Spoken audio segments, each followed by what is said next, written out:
Welcome back. I am Rajagopal Balasubramaniam, also known as Raj Balas, the president and founder of the Balas Agency, New York City at the turn of the millennium. In September 2001, the New York office of the Balas Agency, representatives of artists, writers, and other creatives received a series of anti-war texts from a client and distributed them as directed to press outlets, academic institutions, and selected individuals. The author of these essays was murdered in the Williamsburg section of Brooklyn, September 27th, 2001, sometime between the hours of 3:30 and 4 o'clock in the morning. 5 typewritten essays, each numbered and titled A.W.M, were hand-delivered by messenger to the Balas Agency beginning the evening of Sunday, September 16th, through Monday, the 25th of 2001. A few hours after the author of these works was pronounced dead, A.W.M. number 6 arrived at the offices of the Balas Agency. The envelope had been mailed by City Post the day before. Experts have authenticated the 6 documents to the same source, the deceased. NYPD investigations into the killing remain open. No suspects have been taken into custody. No material witnesses have been detained. The Balas Agency offices in New York were closed April 15 of 2002 after recording massive losses in the final financial quarter of 2001. All original work protected under copyright, all rights reserved. And this is A.W.M. number 5. From the Balas Agency to all. Subject A.W.M. number 5. Monday, September 24th, 2001.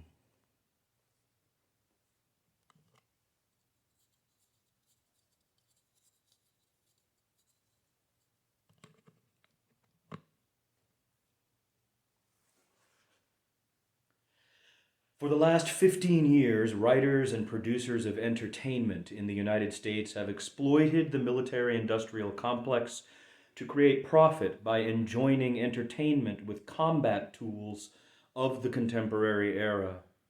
There has been tacit assistance from the United States defense industry in the endorsement and propagation of weapons of mass destruction, of which the U.S. industry is the world's leading producer. In effect, this has been the production of ads for arms. Every possible war game scenario that has been conceived by the military for purposes of security has been creatively described by Hollywood in Los Angeles and by the world's largest publishing industry in New York. The modes of communication at our disposal for disseminating information range widely from the immediate and continuously active cell phones, the internet, surveillance equipment, to the hyper-produced entertainment coverage and news media. Initially, coverage and exposure of the events of 11 September 2001 consisted of intensely direct display of death and disfiguration of our citizens and cityscape, of vague speculation about the specifics of the crimes being committed and the perpetrators of those crimes. Then, coverage became a tool for the government to call for violent retaliation, specifically against Muslim fundamentalists, Al-Qaeda and Osama bin Laden, while shielding details of its intelligence gathering and evidence. Finally, the overwhelming majority of coverage became dedicated to grief and psychic recovery, with a drumbeat sales pitch for war tacked on. As the days pass, significant intelligence remains kept from the public, with the government now using the media outlets, public and private, to convey that it intends to lie to the citizenry and omit critical information in order to conduct its campaign for what it calls justice in this matter. This is cause for tremendous concern. We ought to actively slow the war machine to a stop and review the evidence that has been yielded for our consumption. We live amidst the greatest media manipulation in the continuum of mass media.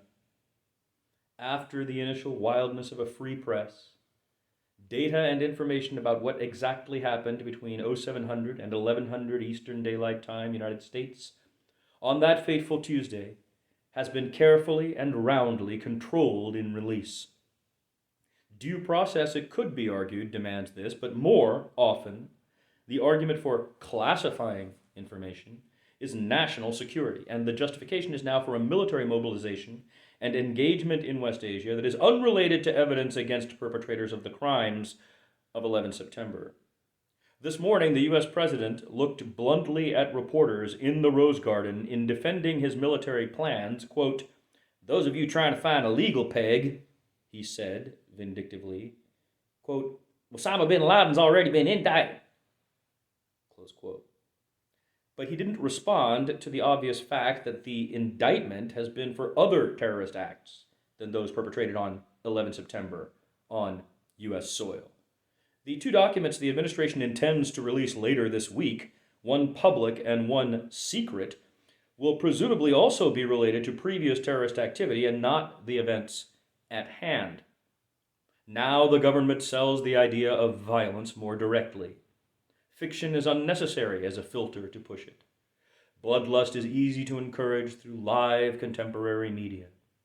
At this stage, the U.S. media giants have aligned themselves with the pro-violence effort, and they aid the government in promoting its agenda. 89% approval is broadcast based on samples of people who are willing to be polled, and a collective has been created under the command of a despot from Texas, the scion of one of the wealthiest families in the world. The media assist to create the idea of unity by promoting images that imply that factionalism has been superficially and profoundly ameliorated by the need to come together in a time of crisis. However, democratic processes have been interrupted and the economy has been deeply scarred. The despot from Texas stubbornly refuses to acknowledge this, turning his pain into denial of all objectives but one. Vengeance he names justice. We are subject to the will of the Bush family, just as the people of Iraq are subject to the will of Saddam Hussein when it comes to matters of war. We cannot control him. We can only watch as he, like his father before him, continues to make use of our public funds to wage a personal war with Muslims and the son of a wealthy family in another part of the world. A man whom no amount of demonizing and anti-propaganda can erase from photos showing him to be a one-time friend and ally to the Bush Empire, to Dick Cheney. The public mandate for the actions of the U.S. executive and legislative branches is suspect. I am confident that a growing number of younger, educated, intelligent minds do not approve of the archaic, barbaric, and militarily minded sensibility that drives the war machine at the head of our government. There is cause to wonder if a significant portion of our population who oppose war have been cowed into silence by the Bush administration and the media pitch. Further, to many people, it is obvious that the war effort is a transparent cover to let the U.S. military be used by wealthy figures of the world to protect their property and wealth. Many people in the U.S. resent the use of tax-funded operations being dedicated to the protection of a small percentage of the world's population, the friends and allies of the U.S. president and his corporate interests. We live in fear of recrimination for our ideas and shake with terror at the possibility that speaking of now will result in actions of violence against us. We pray at night for the madness to stop, for an end to the arrogant bullying by those who feel they must preen and flex their muscle to their neighbors. We live with the knowledge that violence begets violence, and an ever-cycling escalation of its inevitability, inevitably results in terror, brutality, and barbarism. We are not in favor of the United States military being made to police the world on the basis of the moral code of the pseudo-Methodist president who leads them, nor the invisible Christian fundamentalist hand that seeks to rid the world of non-Christians or convert everyone alive. But what are we to do? Capitalistic, profiteering urges the war metaphor on many fronts. Money is being made on selling violent thought. The United States is deeply divided, not united, and a powerful collective of like minded thinkers dominate Congress and the White House, the Supreme Court, and many parts of the intellectual community. These like minded thinkers seriously accept that the events that occupied the attention of the world on 11 September are some kind of justification for more violence to be visited upon the human race, for more aggressive behavior, not less. Further, these thinkers presume a police state into being, from which to impose their vision of this violent ethic upon the rest of humanity, because they have fought and believe won wars in the past. Many millions of people are capable of controlling their rage and anger, and have had the collective intelligence to develop a philosophy that promotes never hurting anyone else again, ever. These people, as always, stand by in fear and are shot down over and again as bystanders, innocents. We are held under the heel of the boot of the most highly organized and powerful military in all of human history. Rogue militants show no restraint in the use of weapons made and sold on all markets. Monks, ministers, rabbis, priests, humanists, and neutral parties are as yet ineffective at taming the bellicose nature of humankind. The old men are revivifying war and the murder of innocents, and young rogues taught to fight run suicide raids on the obese, ugly superpower.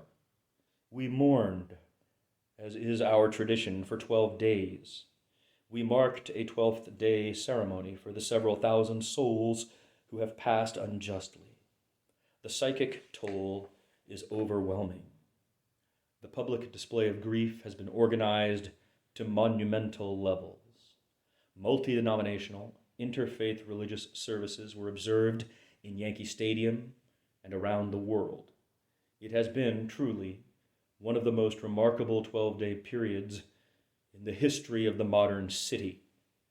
But by advocating war in any form, we cheapen and underestimate the importance of the time at hand and the significance of the possibility for worldwide peace. War has thus far been averted, but several vocal sectors of society are calling for it. We mustn't. It is the time for journalists and citizens of courage who oppose violence to write and speak against the Bush administration without fear of recrimination as anti-patriots. Please help the anti-war movement.